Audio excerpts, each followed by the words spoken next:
ஒரு இன்வெஸ்டர் கண்டினியூவா ட்ராக் பண்ண வேண்டிய விஷயம் அந்த கம்பெனியோட ஷேர் ஹோல்டிங் பேட்டர்ன்.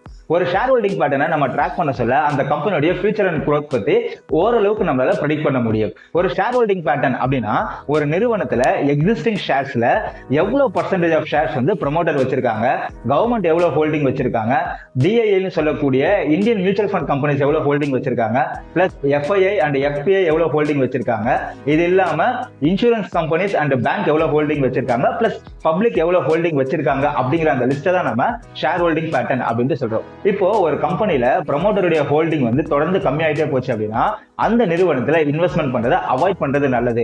இதுவே ஒரு நிறுவனத்துல வந்து எஃப்ஐஐ இன்வெஸ்ட்மெண்ட்ஸோ அப்படின்னா டிஐ இன்வெஸ்ட்மெண்ட்ஸ் கண்டினியூஸா இன்க்ரீஸ் ஆச்சு அப்படின்னா நாமளும் நம்மளுடைய ஹோல்டிங்கை இன்க்ரீஸ் பண்ணலாம். ஏன்னா அந்த கம்பெனி ஃபியூச்சர்ல க்ரோத் ஆகிறதுக்கு நிறைய சான்சஸ் இருக்கு. ஸோ ஒரு லாங் டர்ம் இன்வெஸ்டர் இந்த ஷேர் ஹோல்டிங் பேட்டர்னை கண்டினியூவா ட்ராக் பண்ண சொல்ல உங்களுக்கே வந்து அந்த கம்பெனியோட ஃபியூச்சரை பத்தி ஒரு கிளாரிட்டி அண்ட் ஐடியா கிடைக்கும். ஸோ நீங்க ஒரு இன்வெஸ்டரா இருக்கீங்க, உங்களுக்கு இன்வெஸ்ட்மெண்ட்ஸ் அண்ட் ட்ரேடிங்ல ஏதாச்சும் டவுட் அண்ட் கிளாரிஃபிகேஷன் தேவை அப்படின்னா எனக்கு வந்து டிஎம் பண்ணுங்க, கண்டிப்பா உங்களுக்கு நான் சப்போர்ட் பண்றேன்.